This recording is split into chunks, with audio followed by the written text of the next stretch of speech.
Most people remember the Halloween of their childhood as a warm blur of pumpkin buckets, cheap costumes, and the sticky smell of candy wrappers. Mine is different. When I think about Halloween, my mind doesn't go to orange leaves or carved pumpkins. It goes to the color white. The Halloween when everything was buried under a freak snowstorm. The Halloween I stopped believing the world was predictable. The Halloween. A stranger followed 3 kids through the dark, through the cold, and right to our doorstep. But before all of that, life felt normal. I was 11 years old, growing up in a quiet Ohio neighborhood where all the streets curled together like a maze. My cousin Leo lived 2 streets over, and our best friend Mikey lived right at the corner where the sidewalk always cracked like loose puzzle pieces. We were inseparable that year, 3 kids who thought they were braver than they actually were.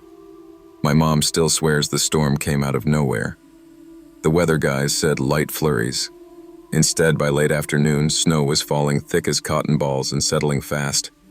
School had let out early, and kids ran around the yard making snow angels on top of leaf piles. Parents muttered about global warming and strange winters. The sky looked bruised purple, heavy with clouds. Usually our Halloweens were chilly, sure, but never snowy. Snow was for December. Snow was for Christmas. Snow was not for walking around with plastic pumpkins and begging strangers for Kit Kats. My mom almost called the whole thing off, but Leo's mom convinced her we could still go. If the parents followed behind us in their cars with the headlights on, I didn't mind. Having a personal escort felt kinda cool, like we were famous or something. We bundled up, me in a pirate costume zipped under a big puffy coat, Leo in a skeleton onesie, and Mikey dressed like some video game character with a plastic sword he kept dropping in the snow. We shuffled from house to house, the snow squeaking under our boots. Porch lights glowed warm in the storm, and families laughed louder than usual, like they were trying to chase away the weirdness of the weather. That's when we first saw him. He stood completely still beside a tall black mailbox at the end of Walnut Drive. His long coat was dusted with snow, stiff at the shoulders, but what made him look like something from another world wasn't the coat. It was the mask. An old-fashioned plague doctor mask. Long curved beak, dark round eye holes, the kind you see in history books or at creepy antique stores. I didn't think it was real at first. I thought maybe it was a decoration someone put out. But when a car drove by, the headlights flashed across him, and I saw his head tilt just slightly, following the car with a slow, deliberate motion. I stopped walking. So, is that a costume? Mikey whispered. Leo nudged me. Probably some dude trying too hard. But none of us moved. The snowflakes stuck to the beak of the mask, melting and running down like tears. The man didn't wave, didn't nod, didn't do anything, just stood there, stiff and watchful, as if he'd been waiting a long, long time. My mom's SUV rolled up behind us. She lowered the window. "You boys doing okay?" "Yeah," I answered quickly. "Just cold." We kept walking. And as we stepped onto the next driveway, I told myself he was just some weird guy in a weird costume. It was Halloween after all. But then we left the next house and he was there. Not at the mailbox anymore. This time perched on a porch railing 2 houses down, as if he'd just been dropped from the sky. His head tilted toward us again. Snow was already building on his shoulders. Leo swallowed. Did he move that fast? "No way," Mikey said. "He must have walked over." But he hadn't. We would have heard him. The snow was too thick, too loud under boots. And he was just there. House after house, street after street. We'd come out with candy bags half full and nerves half shot, and he'd be waiting somewhere new. Behind a tree. At the end of a driveway. By a lamppost. Close enough to be seen, but never close enough for the parents to notice. The sky darkened fast. Our moms got spooked by the roads icing over and finally called it a night. They honked, yelled for us to hurry, and drove off to pick up the younger kids. They said we could finish the last street alone. Just one more block. We were 11. We thought we were invincible. But as soon as the cars turned the corner and disappeared, the man moved for the first time. He stepped forward. Then he followed. The crunch of snow behind us was slow, steady, and deliberate. And I realized, with a coldness that didn't come from the storm, that we were alone. More alone than we'd ever been. We didn't talk at first. I think all three of us hoped that if we ignored the sound of his footsteps behind us, they'd stop. But they didn't crunch. Crunch. Crunch. The sound carried through the snow-heavy air like something sharp scraping the edge of silence. I turned around once. He was maybe 30 feet back, walking straight down the center of the street toward us. Long strides. Slow. Determined. Snow smearing his coat white. The beak mask pointed directly at me. "We need to go home," I whispered. Leo shook his head. "My house is closer. Just cut across Birch Lane." "No way," I hissed. "My house is right past the corner." "Mine's closer," Leo insisted. "And my mom's expecting me first." Mikey started. Crunch, crunch. We all shut up. The man kept walking. "Okay," Leo said, voice shaking. "We stick together. We go to the closest house. Whoever's is closest." We froze. None of us knew whose house was technically closer from where we were. The swirling snow made the street look unfamiliar. Every house blended with the next. For a moment, panic got so loud in my head I couldn't think. Then an idea hit me. "Cut through the Ramirez's backyard," I said. "It's a shortcut to Pine Street. Then we can split toward our houses from there." "Smart," Leo agreed. We hurried into the snow-packed yard, boots punching footprints deep into the white. The chain-link fence at the end wasn't tall, but climbing it with numb fingers was a nightmare. I scrambled over first, dropping into a puff of snow on the other side. "Hurry," I urged. Leo climbed next, slipping once but landing okay. Mikey threw his sword over the fence before climbing after it. I turned to check the street. The plague doctor stood at the edge of the yard, not running, not climbing, just watching. Even worse, our footprints made a perfect trail straight to the fence we'd crossed. "We gotta move!" I shouted. We darted through the second yard, weaving between a playset half buried in snow and a row of hedges sagging under the weight. The cold stung my nose, my eyelashes, my throat. My breath came out in panicked white clouds. We reached Pine Street. Halfway home, we made it to the sidewalk when Mikey grabbed my sleeve so hard I almost fell. "Look." Behind us, footprints crossed the Ramirez yard. Deep, heavy, precise. He was climbing the fence. "Go!" Leo yelled. We took off running. My boots slipped a little with every step. Snow swirled around us like a living thing. The street lamps were dim under the storm, making everything look like a washed-out dream. "Don't stop!" I shouted, but Mikey did. His boot got stuck in a pile of snow where the plow had passed earlier. He tripped forward, landing face first. Leo and I spun around. "Get up!" Leo screamed. "I'm trying!" Mikey yelled, kicking frantically. The plague doctor stepped onto Pine Street, still slow, still steady, but closer. I grabbed Mikey under his arms and heaved him up. Leo dragged him from the other side. Together we lunged forward again. Then something happened that chilled me more than the winter air. The man stopped following. He just stopped. He stood still in the middle of Pine Street, head tilted. Watching. Why? Why stop now? Leo whispered. "He's waiting." "For what?" Mikey choked out. I didn't want to know. We cut across the cul-de-sac and spotted my street ahead. A few porch lights glowed amber through the storm. I waved my arms wildly. "Dad, Mom, someone!" I yelled, even though I knew nobody was outside. The houses waited silently, too silently. We made it to my yard.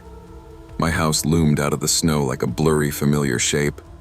Warm windows, Christmas lights still tangled on the porch from last year. My lungs burned from running. "Almost there!" I yelled, but when I turned around, he was gone, just gone. No footsteps, no dark silhouette, no long coat whipping in the wind. Nothing but falling snow. "Where'd he go?" Mikey whispered.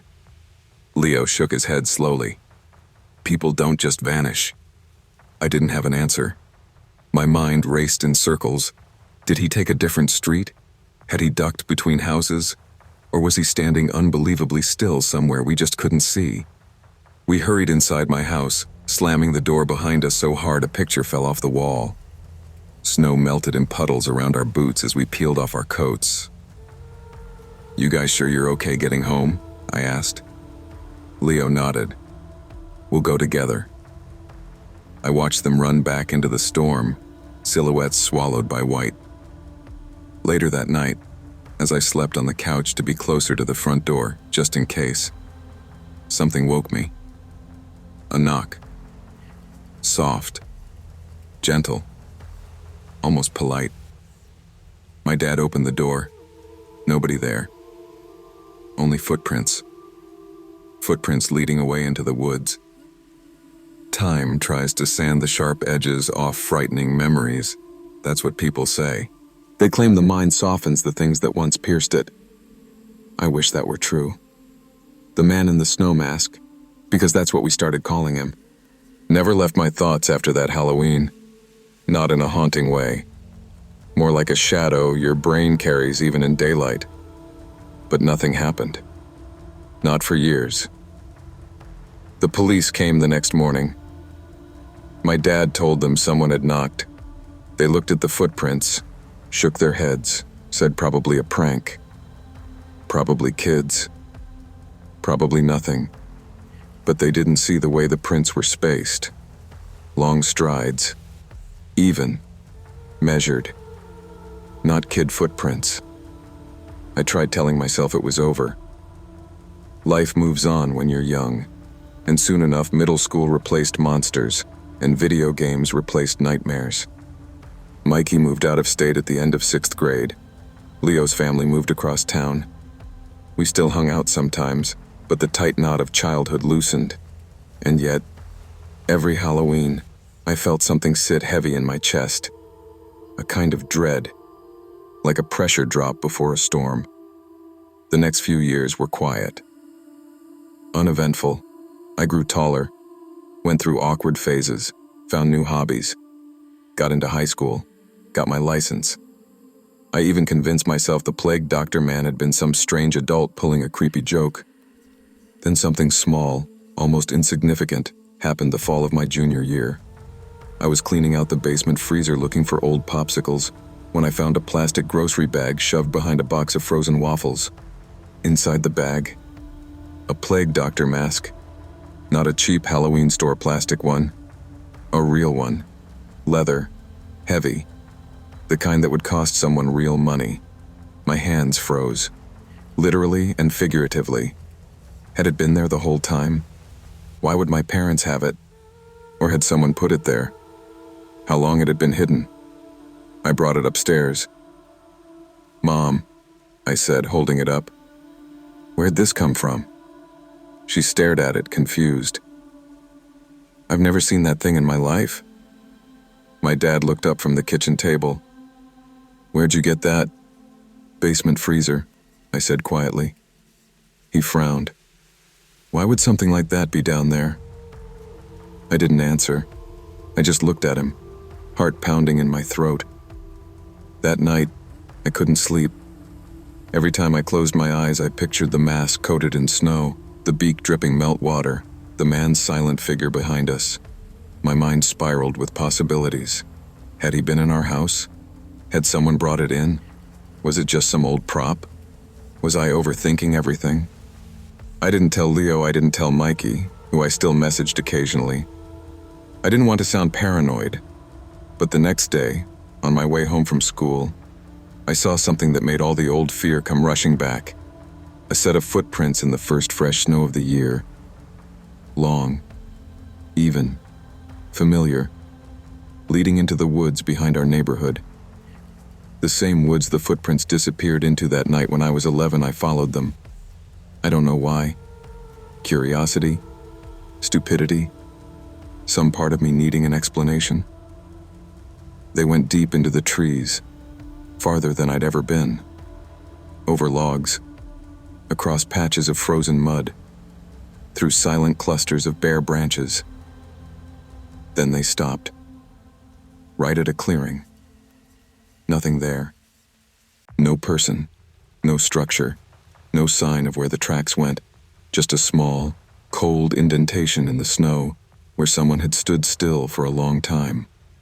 A watching place, a waiting place. I backed away slowly. I didn't run until I reached the edge of the neighborhood. By the time I got home, my breath was steaming the air and my hands shook so badly I dropped my keys twice. I tried telling myself it was coincidence. Someone on a winter hike, some random stranger. Not him, not the man from that night. But deep down, in the quiet part of my mind that still remembered that long black coat and the beaked mask, I knew better. Nothing that follows you once really leaves. It just waits. By my senior year, I was tired of fear, tired of looking over my shoulder, tired of letting a childhood memory dictate my thoughts. I told myself I needed closure, something logical, something grounded. I didn't get that. Instead, I got the truth, and it was worse than anything I'd imagined. It started with a call from Leo. "Dude," he said breathlessly, "I need you to come to my house now." "What's wrong?" "Just get here." His voice cracked the way it had the night we were kids running through the snow. I drove over fast. When he opened the door, his face was pale. "You're not going to believe this," he said. He handed me his phone. On the screen was a photo, blurry, taken through blinds or from behind a curtain. It showed me, walking up my driveway 2 nights earlier. The caption, "Still walk the same." My stomach clenched. "Who sent this?" I asked. "Unknown number," Leo whispered. "They texted me again." He handed me the phone. "Halloween soon. Missed you 3. I swallowed hard. "You think it's him?" Leo nodded. "Who else would it be?" Fear washed over me, cold, slow, and suffocating. "We need to tell someone," I said. Leo shook his head. "And say what? That a guy from 6 years ago is texting me creepy stuff? They won't take it seriously." Maybe he was right. Or maybe we were just scared of the same thing that kept us silent as kids, adults not believing us. I went home that night feeling watched, not just paranoid, observed. Like someone stood somewhere just out of sight, waiting for the right second to step into view. Halloween came fast. Too fast. That year, snow fell again, not as heavy as before, but steady. Familiar. Wrong. Kids still went out trick-or-treating. Parents still laughed and took pictures. But to me, every shadow looked shaped like a long coat. Every person in a mask felt like danger. At 8 p.m., my doorbell rang. I froze. A kid's voice yelled, "Trick or treat!" Relief flooded me. I grabbed the candy bowl and opened the door. 3 kids stood there dressed as superheroes, giggling. Behind them, across the street, under a street lamp, a tall figure, long coat, beaked mask, snow gathering on his shoulders like before. I blinked. Gone. Just gone. The kids ran off. My heart hammered against my ribs. I shut the door and locked it. Later that night, I checked the basement freezer again. The mask I'd found before, still there, but something new had been added beside it, a folded piece of paper. I reached in with shaking hands and opened it. Inside, in careful handwriting, "I never left. Snow makes everything easier. You were right to run." That was the moment everything clicked. The knock on our door that night, the mask in our freezer, the footprints that always vanished into the woods, the years of silence followed by sudden contact. He hadn't been a ghost. He hadn't been a memory. He'd been watching, waiting, returning when the world was white enough to hide in. I pressed the note to my chest and sank onto the basement stairs, breathing fast. Then I heard something upstairs. A slow, heavy step. Then another. My hands went ice cold. Someone was in the house. I should have called the police, should have yelled for my parents, should have done anything except what I did. I crept upstairs. Every instinct screamed to turn around, but something pulled me forward, the need to confront whatever had stalked me all these years. The hallway was dark except for the bathroom nightlight. Snow filtered through the window, casting the house in pale blue shadows. Another step sounded. From the living room I moved closer. My heart thudded so loud I swore the whole house could hear it. At the entrance to the living room I stopped. A tall silhouette stood near the window, long coat, heavy boots, a mask. No, not the plague doctor mask, a ski mask. "What are you doing in my house?" I croaked, voice barely working. The man turned slowly. In his hand was a crowbar. My breath vanished. "Who are you?" I whispered. He took one step toward me. "You kept the mask," he said in a rough voice. My stomach twisted. "What mask?" "The one from the freezer." My mind spun. "You put that there?" "Of course I did." His breathing was shaky, erratic. "I needed you to remember me." "Why us?" I asked. "Why that night?" He tilted his head like the plague doctor had done, almost the same gesture, too similar. My blood froze. "I watched kids every year," he said. "Most parents weren't paying attention. Most kids didn't notice me. But you three, you saw me." My mouth went dry. "So you followed us?" He gave a small nod. "And you ran. Nobody else ever ran." "You scared us," I said, voice cracking. "I wasn't trying to," he said softly. "Not at first. I just liked the quiet, the snow, the costumes, being unseen. But when you boys ran," his voice deepened. "It became something else." My knees felt weak. "We were 11.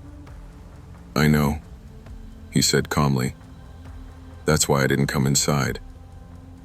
A chill raced down my spine. He had wanted to. "So why now?" I whispered. He looked at my window. It snowed this year.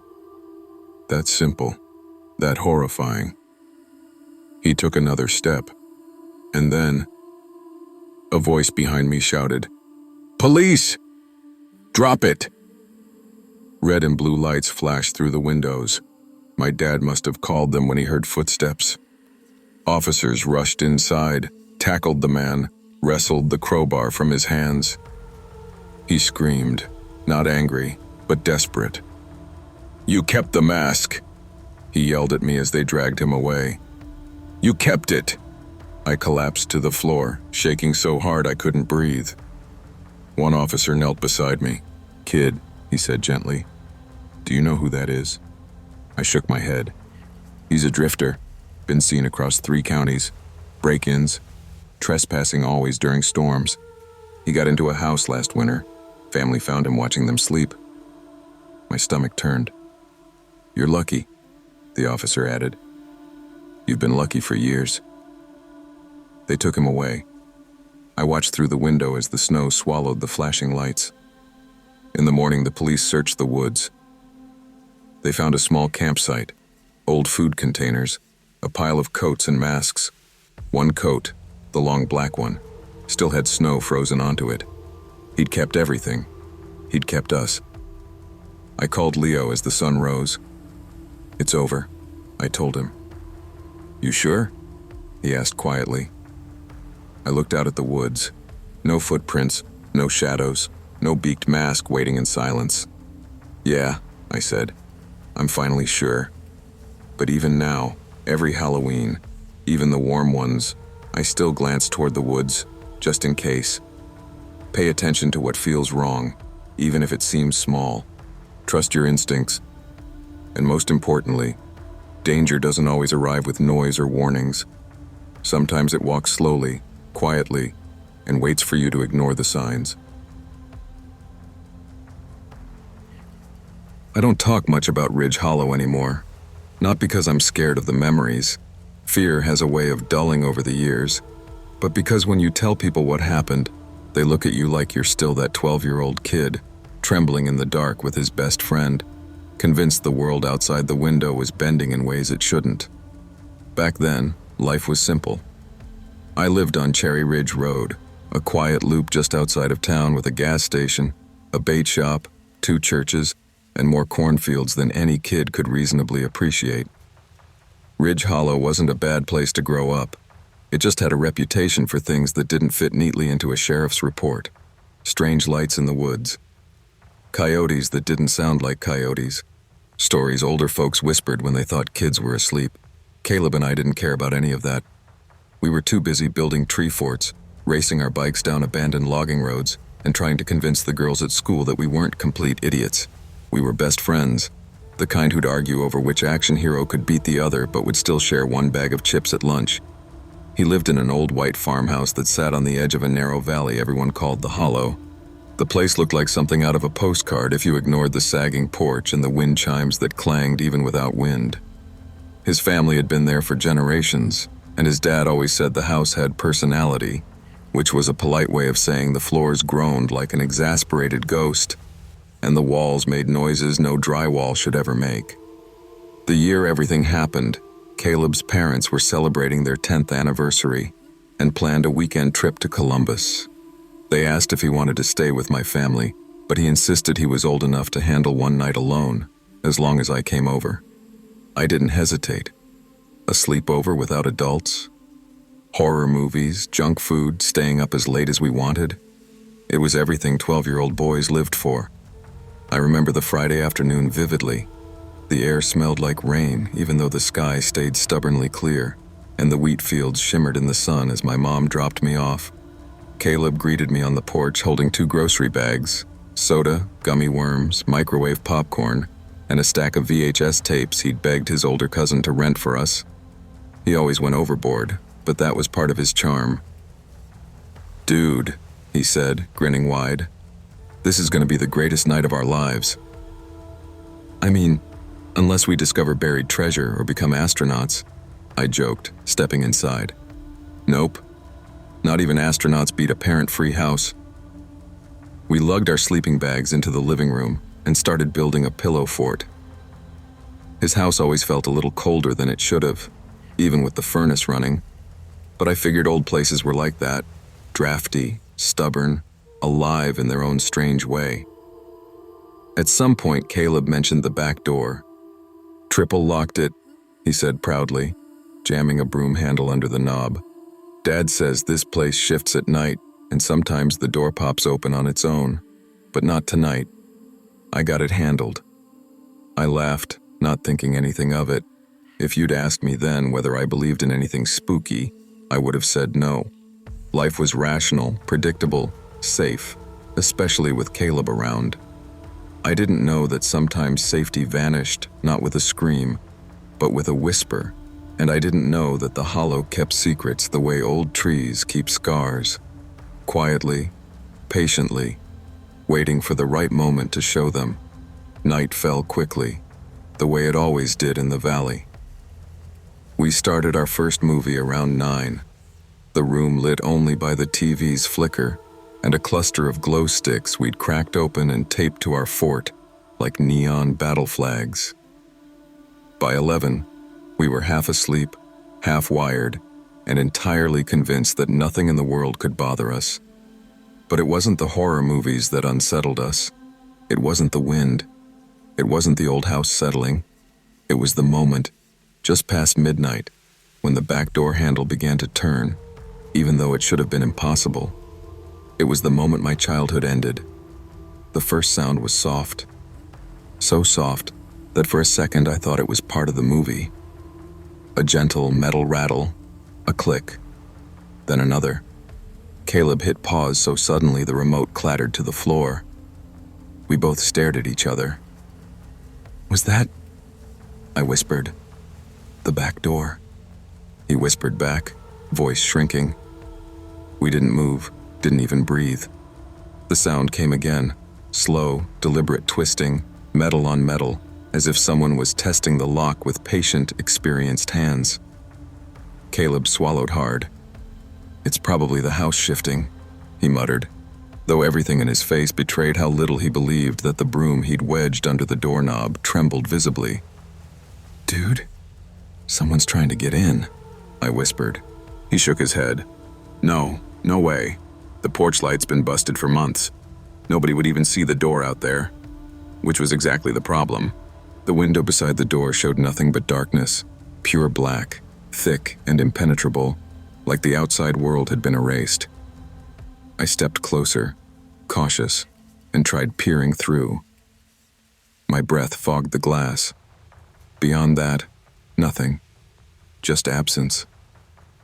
The doorknob stilled. Silence swallowed the room. Then came the taps. Not on the back door. On the dining room window. 3 soft knocks. Measured. Deliberate. And worst of all, 6 feet off the ground. Caleb grabbed my arm so tight it hurt. "That's not funny, man." "I'm not doing anything." We backed away from the window, retreating toward the staircase like animals sensing a predator. The knocking didn't come again. Instead, the front motion sensor, the one Caleb's dad had installed because raccoons kept getting into the trash, flicked on. A burst of bright white light filled the front porch, visible through the living room window. But nothing was there. No figure, no shadow, no movement, just empty boards and cold air. Caleb whispered, "What if someone's messing with us?" "Who? We live in the middle of nowhere." Finally, instinct overrode curiosity. "Upstairs," I said, grabbing my sleeping bag. "Now." Caleb didn't argue. We bolted up the creaky staircase 2 at a time, slamming ourselves into his attic bedroom. He locked the door, shoved a dresser in front of it, then flicked off the light. The room fell into a bluish haze from the small skylight above his bed. The house groaned beneath us. We couldn't tell if it was footsteps or just our imagination. Our hearts were pounding too loud to tell the difference. Caleb sat cross-legged, clutching a flashlight like a weapon. "You think it's those high school guys?" he asked, his voice trembling. "The ones who egged our mailbox?" "High schoolers don't knock 6 feet off the ground," I said quietly, "or move without setting off the motion sensor. Maybe the sensor's busted. Then why did it turn on?" He didn't answer. Minutes dragged like hours. Every creak became a threat, every shadow a warning. Eventually, exhaustion won out, and we drifted into an uneasy sleep, the flashlight still clutched in Caleb's hand. When dawn finally broke, the house looked painfully normal. Sunlight painted warm stripes across the wooden floor. Birds chirped outside. For a moment, everything felt so safe that we almost convinced ourselves we'd imagined the whole thing. Then we went outside, and everything changed. The morning air was cool and damp, the kind that soaked into your clothes. Even on a sunny day. Caleb and I stepped onto the porch hesitantly. Neither of us said it, but we were both thinking the same thing. We had to know. First, we checked the dining room window. The one someone had knocked on the glass was clean. No smudges, no scratches, nothing out of place. We measured with our eyes how high the knocks would have been. 6 feet, maybe a little more. Too high for either of us. Too high for any kid. Maybe too high for most adults, unless they stood on something. Then we turned toward the yard. That's when we saw the marks. Across the dew-covered grass, stretching from the tree line of the woods to the back porch, were pale, chalky drag marks, wide, winding streaks as if something heavy and dust-covered had been pulled through the yard. "What the?" Caleb murmured. I crouched down and touched one. A faint residue clung to my fingertips, dry, powdery, almost like plaster dust, but the grass beneath wasn't bent or crushed the way it should have been if something heavy had been dragged over it. It looked like the marks were on the grass, not caused by weight but by contact, as if whatever moved had brushed across just the tips of the blades. "Animal?" I said weakly. Caleb snorted. "What kind of animal leaves chalk marks?" We followed the trail back toward the porch. That's when we saw it sitting on the top step. One of our glow sticks from the pillow fort bent perfectly in half, placed neatly like a gift or a warning. My stomach dropped. "I thought these were all inside," I said. "They were." His voice was barely a whisper. "I packed them myself." We looked at each other, both thinking the same thing. Someone had been inside the fort. Someone had taken a glow stick, brought it outside, and left it for us to find Caleb, I said quietly. "We should tell your parents." "And say what? That some glow stick-loving giant knocked on our window?" "I'm serious." "So am I." He kicked a rock, frustrated. "They won't believe us, and I don't want them thinking we're babies." "What about the drag marks?" "Grass fungus," he said quickly, too quickly. He didn't believe his own words, but fear makes you grasp whatever explanation lets you sleep at night. We spent the rest of the day pretending things were normal, watching TV, throwing a football around, debating whether we should eat leftover pizza or the cereal his mom left on the counter. The truth loomed silently between us. Something had come out of the woods that night. Something had touched the house. Tried the door. Tapped on the window. Taken something from inside. And it had left those strange white marks behind. When Caleb's parents returned that evening, we said nothing. We didn't want to relive it. We didn't want to sound crazy. We didn't want to explain something we didn't understand ourselves. So we buried it. Or tried to. But Ridge Hollow wasn't done with us, not even close. Life returned to routine, at least on the surface. A week passed, then two. Schoolwork, chores, baseball practice. Caleb and I pretended everything was fine. We didn't talk about the knocks, the drag marks, or the glow stick.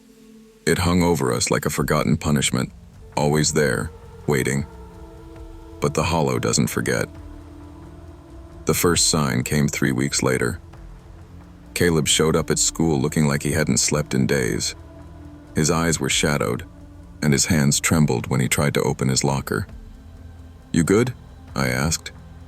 "Yeah," he said automatically, but the truth cracked through his voice. "Actually, no, not really.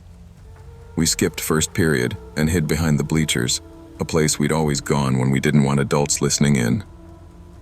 "It happened again," he whispered. My stomach nodded. "What did?" "The knocks. Last night. Same window. Same number. 3. Soft. Just like before." A cold wave rolled through me. "Did you tell your parents?" "No." "Why not?" "Because I don't think it wants them." He looked up at me, eyes wide and frightened. "I think it wants us." I didn't know how to respond to that. "What about the motion sensor?" I asked. "Did it turn on again?" He shook his head. "Dad fixed it last week, swapped out the bulb and everything. It should have turned on, but didn't. So whatever it is didn't trip it, or knows how to avoid it." We both fell silent. That afternoon, Caleb insisted we go back to his place. He needed to show me something. We rode our bikes hard, our backpacks thumping against our shoulders as we pedaled down the gravel road into the hollow inside his house. He led me straight to the dining room window. "Look," he said, pointing. "There, barely visible unless the sun hit just right, were faint, dusty smudges on the exterior glass, almost like fingerprints but too long, too thin, too Wrong. They're new, he said. I wanted desperately to tell him they were smudges from his dad cleaning the windows, or a trick of the light, or dust from the fields.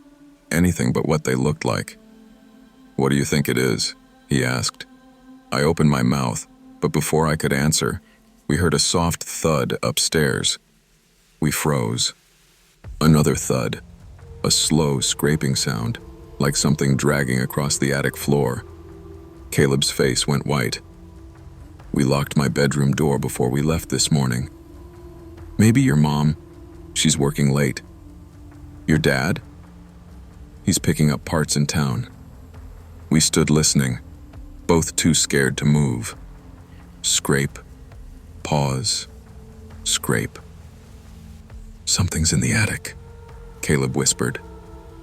Against every instinct to run, we climbed the stairs, the old wood protesting beneath our feet. At the top, the hallway was silent. His attic bedroom door was not only closed, it was still locked. So what was inside? Caleb's breathing turned shaky. We should check. Are you crazy? Just open the door, please. My hands shook as I turned the key. The door swung open. Nothing. The room sat exactly as we'd left it. Bed unmade, backpack on the floor, baseball glove on the dresser. The only thing out of place was the window. It was cracked open 2 inches. I didn't open that, Caleb whispered. Seriously, I didn't. A gust of wind blew in, carrying the faint smell of the woods, earthy, cold, wrong. Close it, I said immediately. Close it now. We slammed it shut and locked it, but locking the window felt like locking a screen door during a tornado. Pointless, fragile, too little too late. That night, I begged Caleb to come stay at my house, but he refused. It's my fault, he said quietly. Whatever it is, it keeps coming here, not to you. Then we tell your parents. No. If they don't believe us, they'll think I'm losing it. And if they do believe us, he swallowed hard. What if it gets mad? I couldn't argue with fear that raw, that honest, but I had no idea that the worst was still waiting. The final night wasn't stormy. It wasn't dramatic. It didn't scream danger. It was calm, eerily calm, the kind of night where the air feels heavier than it should. Caleb called me around 9 p.m. Can you come over? He asked. Now? Please. My parents were used to me spending time there, so they didn't argue. I rode my bike through the dark, my flashlight beam bouncing across the gravel road.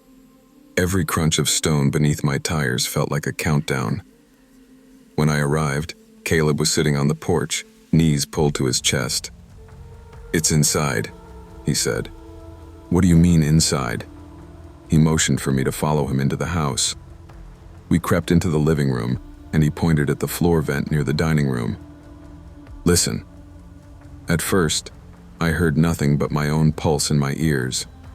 Then, faintly, something scraped inside the ductwork. Slow, careful, almost curious. Rats? I whispered, though I didn't believe it. He shook his head. Rats don't knock on windows. We backed away. Then the dining room window tapped. Once, twice, 3 times. Soft, polite, as if it were letting us know it was still there. Caleb grabbed my hand. It's not outside anymore, he whispered. It came through the attic. We need to go. He nodded. We didn't bother gathering our stuff. We sprinted to the front door, flung it open, then froze. The chalky marks were back, not in the yard this time. On the porch. Fresh, bright streaks dusted across the boards, leading up to the door frame, curling upward as if something tall had pressed against the wall. Go, I said. Now. We ran. We didn't even grab our bikes. We just tore down the gravel drive barefoot, gravel cutting our soles. Behind us, the porch creaked, not loudly, but enough to know something had shifted weight onto it. The woods at our backs exhaled, As if relieved to finally be rid of us, we reached my house breathless and shaking.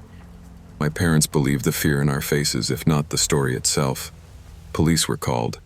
A deputy checked the farmhouse but found nothing unusual. No forced entry, no footprints, nothing disturbed. The white drag marks vanished by morning. The fingerprints on the window were gone. The attic window was shut tight, as if the hollow had swallowed everything back into its shadows. Caleb's parents replaced the locks and installed cameras, but he never spent another night in that house. 3 months later, they moved. We never spoke about that night again. Not to each other, not to anyone. Some experiences don't need retelling. They already live too loudly in the spaces they occupy. Caleb and I stayed friends for years, though life eventually pulled us in different directions. He left Ridge Hollow first, I left later. But whenever we talk, maybe once or twice a year, we avoid one topic with the precision of surgeons. The farmhouse, the glow stick, the chalky marks in the grass, the thing that knocked.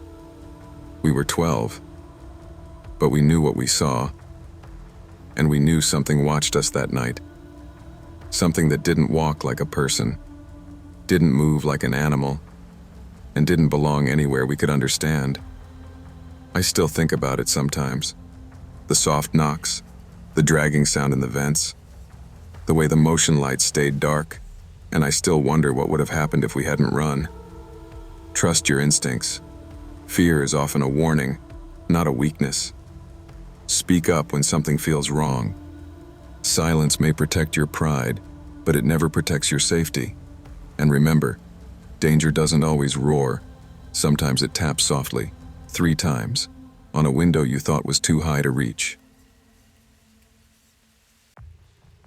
People always talk about childhood as if it's made of sunshine memories, birthday parties, summer breaks, scraped knees, and warm dinners. And sure, I had those moments, but the older I get, the more I realize how much of childhood is shaped by the moments you weren't prepared for, the ones you didn't even know you were supposed to fear.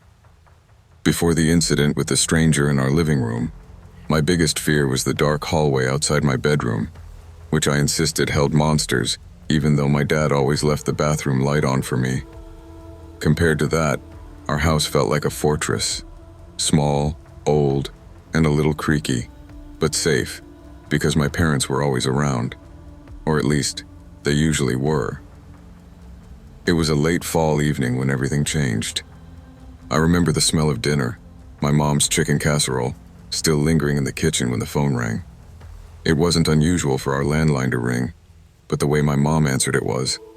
Her face went pale the moment she heard who was on the other end. "What? When?" she asked, voice rising sharply. My dad looked up from the table, eyebrows knitting together. "What's wrong?" Mom covered the phone. "It's my mother. They're taking her to the hospital." My dad pushed his chair back. "Get your coat." Mom looked at me. "Honey, we need to go check on Grandma. We'll be back in 10 minutes. Stay inside, okay?" 10 minutes? I repeated, wide-eyed. 10 minutes, she said, kissing my forehead before rushing toward the door. Dad followed, tossing on his jacket. "Lock the door behind us. Don't answer for anyone but us." I nodded. It wasn't the first time they left me alone for a few minutes, but it never felt like this. So rushed, so uncertain. They stepped outside. I locked the door and watched from the window as their car disappeared down the street. The house instantly felt too still. I returned to the kitchen and poked at what was left of my dinner. 10 minutes passed. Then 15. I checked the clock twice. Then again. After 30 minutes, the house felt different. Not empty, just tense. Like it was holding its breath. That's when I heard it. A noise from downstairs. At first it sounded like the soft creak of a floorboard, the kind you hear when someone shifts their weight. Then a full step, slow, deliberate. I froze. "Mom?" I called from the kitchen doorway. Nothing. I took a few hesitant steps toward the stairs, listening. Another sound, a chair sliding across the hardwood floor. My breath caught. "Dad?" Silence again. Then a new sound, raspy breathing. Not loud, but uneven, like someone trying to catch their breath after walking in the cold. The sound came from near the living room vent. Every hair on my body stood on end. I stepped backward slowly. They weren't home. I knew that now with absolute clarity. Someone else was downstairs. My heart pounded so hard it hurt. I moved quietly up the stairs, closing my bedroom door behind me. I thought about calling 911, but I didn't know if I'd get in trouble. I was 9. My brain was full of rules I didn't understand and fears I couldn't articulate. Then I saw it. A shadow, passing underneath my bedroom door. Slow, cautious, like whoever was downstairs was moving through the hallway now. The doorknob turned slightly. Just a nudge. Not enough to open it, just enough to test it. I held my breath. Minutes passed. The shadow didn't return. And that's when the house went silent. Suffocatingly silent. That was the moment I realized I wasn't imagining things. Someone was in the house, and they believed I was alone. Fear has a strange way of sharpening your senses. Even as a kid, you can feel when something is fundamentally wrong. I sat on the floor beside my bed, listening for any noise downstairs. For several long minutes, the house remained so quiet, I wondered if maybe, just maybe, I'd imagined everything. Then I heard it. A faint thump, followed by the soft scrape of something. Books, pages, being moved. Someone was going through our things. That realization snapped something inside me. My fear mixed with the strange curiosity only a child can have. That reckless belief that maybe if you looked, you'd understand. I inched toward my bedroom door and pressed my ear against it. The noises were clearer now, pages flipping, a creak of the bookshelf settling. "Mom?" I whispered again, even though I knew better. No reply. Heart racing, I unlocked my door as quietly as possible and cracked it open. The hallway was dark, except for the faint glow from the downstairs lamp my parents always left on. I crept down one stair, then another. At the bottom of the staircase, our living room came into view. And that's when I saw him. A man, someone I had never seen before, kneeling by our bookshelf. He wasn't rummaging like a thief, not hurried or chaotic. He was calm, methodical. He ran his fingers along the spines of our photo albums, pulling one free, flipping through it slowly, like he had every right to be there, like he'd been there before. He wore a heavy jacket, damp from the cold, and muddy boots. His hair was messy, graying at the sides. His breathing, raspy and uneven, matched the sound I'd heard near the vent. He turned a page in the photo album, lingering on it. That album only held family pictures. Vacations, birthday parties, my preschool graduation. A chill ran through me. I didn't know how long I stood frozen on the stairs, but eventually the man stiffened slightly. He didn't turn around. He simply said, in a calm, almost parental whisper, "You should be asleep." My blood ran cold. It wasn't a threat. It wasn't a shout. It sounded familiar. Like something someone in the house might say, that somehow made it worse. I stumbled backward, nearly tripping over the step. I raced up the stairs, ran into my room, slammed the door and locked it. My hands shook so badly I could barely turn the lock. Then I hid, wedged myself behind my bed and dresser, heart hammering so loudly I thought he could hear it. Minutes passed, or maybe it was an hour. Every noise in the house became amplified. The wind outside, the hum of the refrigerator, the faint ticking of the hallway thermostat. But I never heard footsteps coming upstairs. Never heard my door jiggle again. Never heard anything but the faint creak of the floorboards downstairs. I stayed hidden until the moment my parents' voices boomed through the house. "Hello? Honey? We're home." I bolted from my hiding spot and flung open the door. My mom saw my face first. "What happened? Are you hurt?" The house, I gasped. There was someone downstairs. Their expressions changed instantly, shock melting into fear. Call 911, my dad said. Mom pulled me close while he rushed down the stairs. I saw him, I whispered. But nothing could prepare us for what the police found next. My dad shouted from the living room. Someone was definitely in here. Mom held me tighter. The police arrived within minutes. 2 officers swept through the house, their radios crackling softly. One examined the living room while the other walked the perimeter. My dad stood near the window, jaw clenched tight. The officer kneeling by the bookshelf straightened up. Looks like he was looking through your albums, he said. Why? My mom whispered. The officer shook his head. No idea, but he didn't take anything. That confused everyone. A break-in, but nothing stolen? No electronics touched? No wallets missing? Just photo albums disturbed and left open on the floor. Then the other officer called from the dining room. Over here, found the entry point. We rushed to him. He pointed to the window frame, specifically at the latch. It was cracked, bent slightly upward, like someone had forced it open with a tool. My stomach dropped. The stranger didn't just wander in, he broke in. See these muddy prints? The officer said, shining his flashlight near the baseboard's small, smudged boot prints led from the window to the bookshelf. Mom turned pale. My dad pushed both hands through his hair. We were only gone an hour, less than an hour.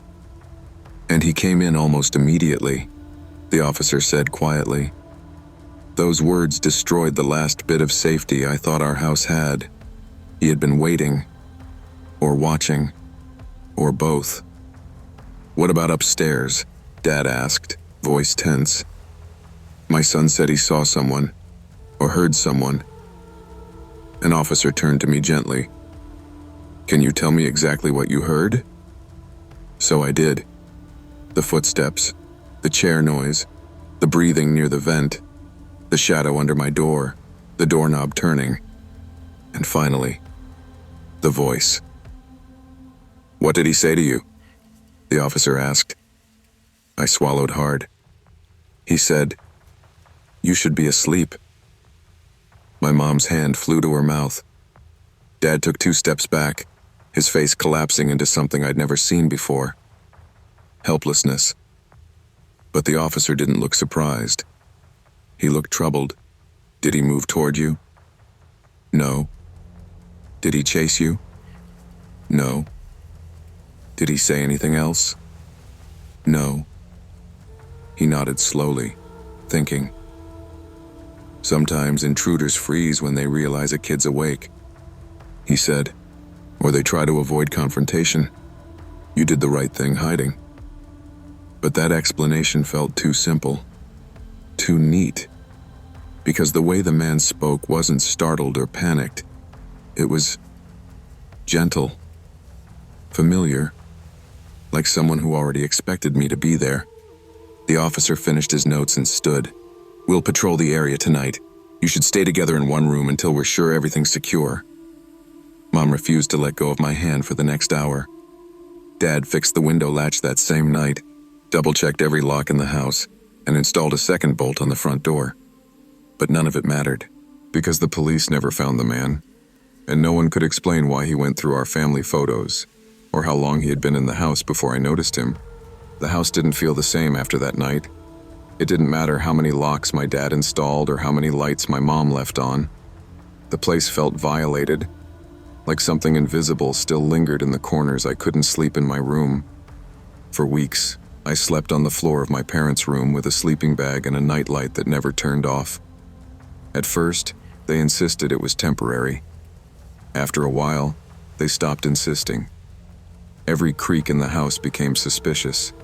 Every gust of wind against the siding made my heart jump. Every time the floorboards settled, I imagined footsteps. The police returned twice in the following days to ask more questions, but each time they left with nothing new to report. No fingerprints, one officer said. He probably wore gloves. No camera footage, said another. The neighbors' cameras were blocked by the storm that night. Mom asked, could he come back? The officer hesitated long enough for all of us to hear the truth in the silence before he said, "Unlikely." Unlikely wasn't enough for me. I kept replaying the moment I saw him, the way he knelt calmly, the way he flipped through our photos, the way he whispered that sentence as if it were something he'd said before. "You should be asleep." Why would a stranger say it like that? One afternoon, my dad caught me staring at the living room vent. "You okay, buddy?" he asked. I shook my head. What if he was here before? Dad paused, confused. "What do you mean?" "What if he didn't break the latch that night? What if he broke it earlier? What if he came in before, and we didn't know?" My dad crouched down and looked me directly in the eyes. "Listen to me. That man came in once, only once, and he's never coming back." His words were strong, steady, but his eyes were scared. Later that night, when he thought I was asleep, I overheard him whispering to my mom in the hallway. What if he watched him? What if he knew our schedule? He didn't steal anything. Why? Why go through our pictures? Mom's voice was tight. Maybe he was homeless. Maybe he was confused. No, he wasn't confused. Dad's voice cracked. He knew exactly what he was looking at. Something icy slid down my spine. That conversation replayed in my head for months. Even as life slowly returned to normal, even as I moved back into my bedroom, one thing never left me. The sense that the man hadn't been there to steal. He had been there to see us, our family, our faces, our lives. Like he was memorizing something he thought belonged to him. Years have passed since the night I saw the man by our bookshelf, but time hasn't diluted the memory the way people say it should. Some memories stick because they were dramatic or fast or shocking. This one stuck because of the opposite. The man was calm, quiet, methodical, almost gentle. I've replayed that night in my mind 1,000 times, wondering what would have happened if I'd taken one more step down the stairs, if I'd asked him who he was, if he'd turned around. Part of me is grateful I never saw his face. Another part of me fears I did, and I just don't remember it. My parents never talked about it again after the first year. They replaced the broken latch, bought better locks, even installed a security system. We moved to a new house eventually, one with solid windows and new floors that didn't creak. But I never forgot the way the stranger flipped through our photo album. In college, I came home one Thanksgiving and asked my mom, "Do you think he picked a certain photo? Like he was looking for something?" She froze mid-stir of the mashed potatoes.